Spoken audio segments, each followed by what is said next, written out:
So today at Prodigal, Common Threads Expression of Church in the UK, we had a gathering, and this is a clip from that gathering. I would have shared the whole thing, but we had some noise from my kids, and so we had to cut a little bit of it. But we had an amazing interview with Robin, which is what follows, and I really recommend that you watch it, especially if you think about how to just be a light and a goodness to the world. That's what Robin does in his work. Very simple, very practical, very inspiring. So watch it, enjoy, and let it work on you. It's cool. All right. Unmute Robin. Right, Robin, are you there? I am here. Excellent, great stuff. Right, let's put you on spotlight. Right, so me and Robin, we have got questions that we have already agreed that I'm going to ask, and I promise that I won't go too far off piste. Does that sound all right? It's fine. Excellent. You don't worry at all, do you? I like that. All right, so the first one was and is, who are you and what do you do? My name is Robin Peel. I live in Chesterton, to the west of Peterborough, little farming village. And I run a gardening firm, probably the smallest gardening firm in the country, which is called Robin's Helping Hands. Fantastic. Love it. It was almost like the start of Mastermind, wasn't it? And your specialist subject is gardening in Chesterton area. All right, sorry. What did you used to do for employment and why did you change jobs? I was in print finishing for 25 years and I was an account manager and lost my job in the recession in late 2008. Had a succession of jobs after that, which lasted from, I think the longest one was 12 weeks and the shortest one was 1 3/4 hours. And that wasn't my finest moment, that latter one. And I thought, I'll have a go. I'll set up on my own, and that was roughly 10 years ago, and I've been in business ever since. Wow! So after you got made redundant from the print business, you then just to explore a little bit that if you don't mind, that season of unrest. Yeah. How did it feel if you can cast your mind back 10 years to that moment? Well, how did it feel at that time? I was a little baby Christian then, to be honest. I was baptised only about 2 or 3 years before that. And this was my first test of my Christian faith. And I was a senior manager, so I knew that we were going under. And I had to go, we had 60 staff, and every single day we was out there with the staff and we were they didn't know. They knew it was bad, but they didn't know what was going to happen. And we encouraged them and we were there for them. And at the end, one of the young Polish girls said, "How could you come to us every day and be cheerful and joke with us and laugh with us when you knew your job was going?" I said, "Because I knew I'll be okay," and I was. So that was a good test early on of my faith. Wow! Did you ever have any dark night of the soul moments in the midst of that, or were you able to just serenely drift through it? That's the old analogy of the swan at the top, where you look at it and it's all graceful and there's wild things going on underneath. Yeah. But in the end, we were going to be okay. And so it's proved.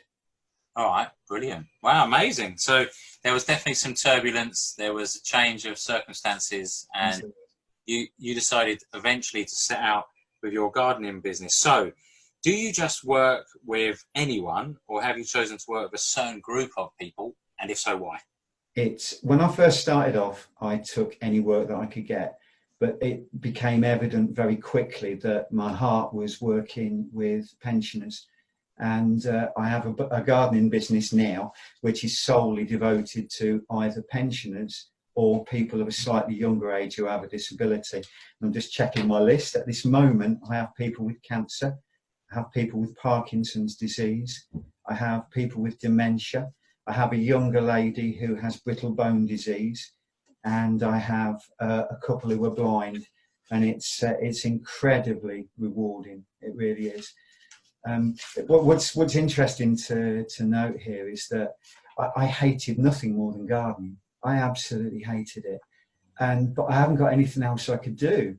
25 years in one job, you know that job very well, but you don't know anything else. And somebody asked me if I'd do a favour for a pensioner friend of theirs, and I thought, yeah, okay.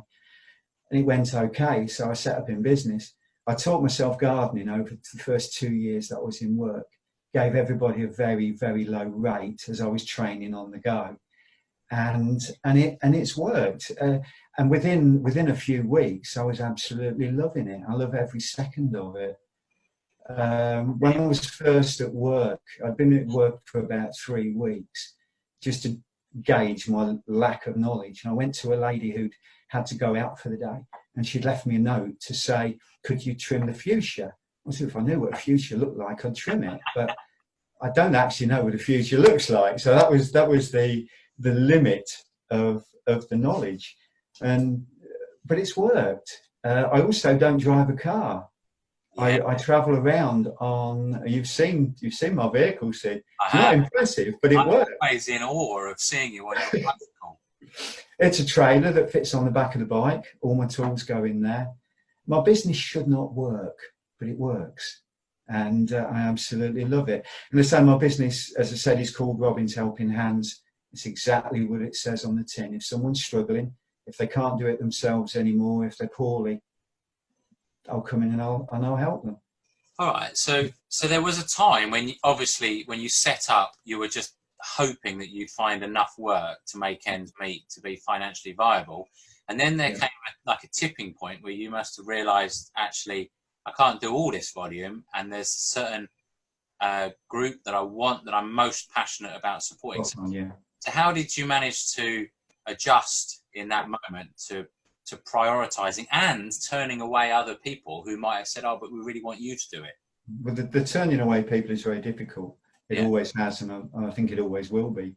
But there wasn't anybody who. I mean, most of the customers that were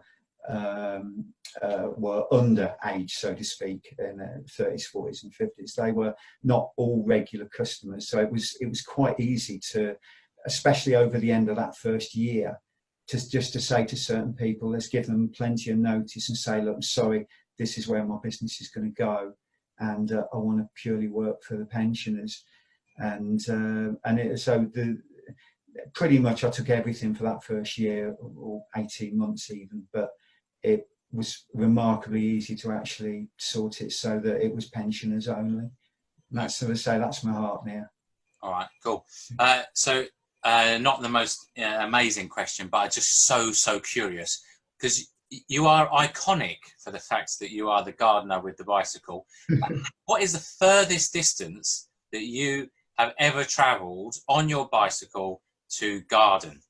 Near Polbrook, which probably a 20-mile round trip.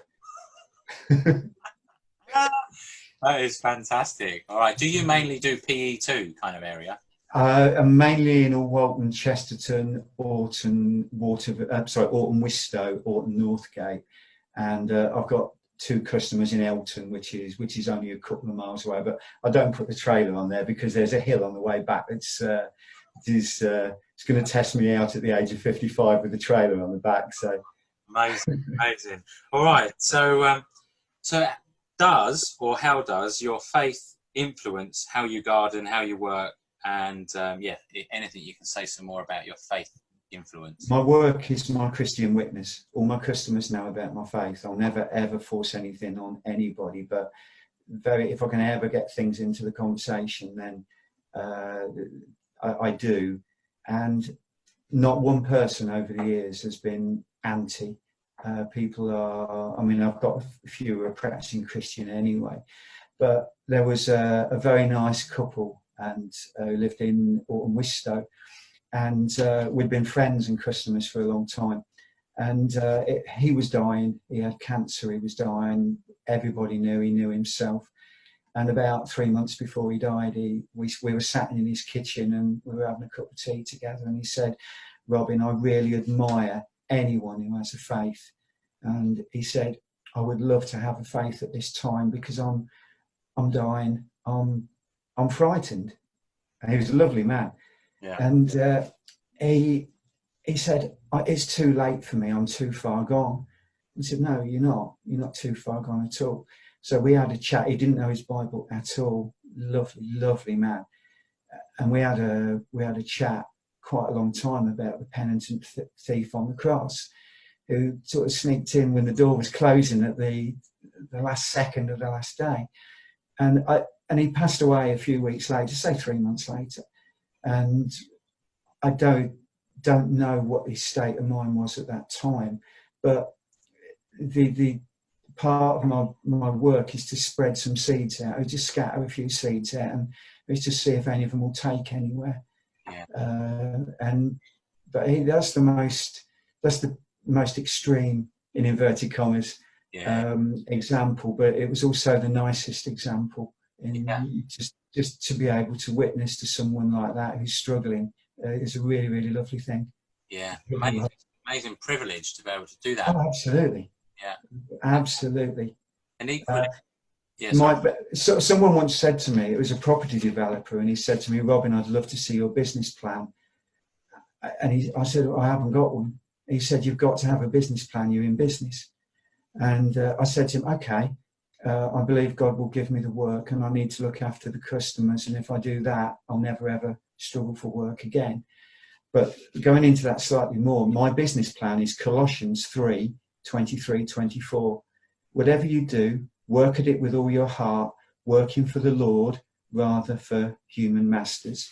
And as business plans go, I think that's rather a nice one, to be honest. Yeah, it's good. I like that. I think what I also like, and I suspect, because not anyone can set out with a desire to support the vulnerable in communities, because not everybody is trustworthy. So there could be any number of people with a different business plan who might say, "Oh, I think I could, connect in with the vulnerable. This could be a good opportunity." But actually, just like children, animals, humans, we all sense who we can and can't trust. Yeah. And I would imagine that the people that you connect in with, who then recommend you on to their friends, that the biggest witness, though there is that moment where you do and have talked with people in very profound moments, but I would also have thought the fact that it's like, well, it's Robin, you can trust him implicitly, that must be like the foundation for the opportunities that you have to share God's love with a bunch of people. Absolutely. My customers are customers for a first session, and then they're friends. Yeah. And I get up now and I work for my friends, and people pass away. I'll attend the funeral. I've been poorly this last week. I've had food poisoning. I've had 5 or 6 customers on the phone to see if I'm okay, if I needed shopping. And as you give out, you'll get back. And what I hadn't cottoned on was, when I set this up, was that I wanted to be with vulnerable people and just make sure that they're okay. But when I'm vulnerable, they always make sure that I'm okay as well. And I hadn't cottoned on that was going to happen at all, but it has, and on more than one occasion. And that's amazing, isn't it? Because I know Deb's staring at me as if to say, "Sid, you've got to see the link there." That bit in that Bible verse, where Jesus says, "Now go and wash each other's feet." It's like we sometimes think that we are serving someone else, but actually what happens is we serve each other. We're serving each other. Share life and love. When Deb did her talk, I've actually scrawled a note on the bottom of my last page. I'm working from a few notes here, and I've put something on basically which said, "Yeah, I couldn't agree with that more." That was just superb. Yeah, and it's a game changer for us, for people, as we do these kind of things. Absolutely. So, another curiosity question for you, right? So if it was if you knew that you had a job that you had to go to, and you know what's required, the amount of time it would take is 2 hours. So say it's 2 hours to cut the grass, to trim that hedge, to get that sorted. How likely are you to only spend 2 hours there? Or do you find that you spend longer? What happens? It depends on the customer. I have certain customers who I know need somebody to be there. The work is important, but the fact that there's someone there for them is important as well. I've got certain customers that I will always schedule last in the day, so that if I figure out that they just need someone to sit with them for half an hour and have a chat after things are done, then that will get done, and that's not going to put any other customers' work back. I mean, I've got no problem with getting home whatever time I get home. Yeah. But I've got a lady in Walton who's 92, and she's desperately lonely, and it serves a purpose. It really does. Amazing. So the time is, sometimes you do run late, but if you can possibly do it, then you spend as much time with people as you can. Yeah. It's never a problem, and never will be. No, love it, love it, love it. All right, so if any of us were considering serving our local community, what advice would you give us? Refer back to my notes again. Expect to work long and very rewarding hours. Expect to be tired at the end of the week. Expect to meet some lovely people, and expect to be treated with love and respect by people who are struggling and who appreciate the help. All right, lovely. Did you discover those along the way? Yeah. Yeah. Much, yeah. I discovered how to garden, and I discovered a lot about people and what they need and what I can give them. Going back, when I was first Christian, I was at an evangelical church, and somebody said, one of my pastors said to me, I want to tell you, Robin, that we think your future is with the elderly. And it's proved to be exactly that. And it's incredibly rewarding. And however tired I get, however dirty I am, I don't care. It's just a lovely working life. Brilliant. All right, cool. So what about, is there anything else that you would like to include in your interview? It's just one little thing, well, actually, it's a big thing. Actually, it's a big, lovely thing. As I said earlier, I'm not a lifelong Christian, far from it. I was baptised at 43. When I was first baptised, you go into things with incredible enthusiasm, and you think, this is my ministry. I want to do this. I want to do that. I want to do this. I want to be involved with that. And nothing really happened. And then 4 or 5 years down the line, you suddenly look up and you think, no, hang on. I've actually got a little tiny Christian ministry here, which God has given me. And I hadn't actually realised that it was there and being formed. So I think God knows what we need. He knows the time we need it in, and he knows what we can handle and what we can't handle. So basically, everything I do, I believe has been blessed, and I'm blessed in turn. Yeah. All right, brilliant. I've got, I'm big on this thought of just take the next step at the moment, and a bit of an uncertainty as to where it might lead you. There isn't like a big headlight full beam that shows you 10 miles in the distance. It's more like a lamp unto my feet, and it shows you enough to see where your next foot, you should put your footing next. And it does seem, listening to your story, knowing a little bit of mine, but also talking to loads of other people about those moments where they've had to step into the unknown, that as they take that next step and the next step and the next step, it does work out all right. They are blessed and they are provided for. Yeah. And that is amazing to see.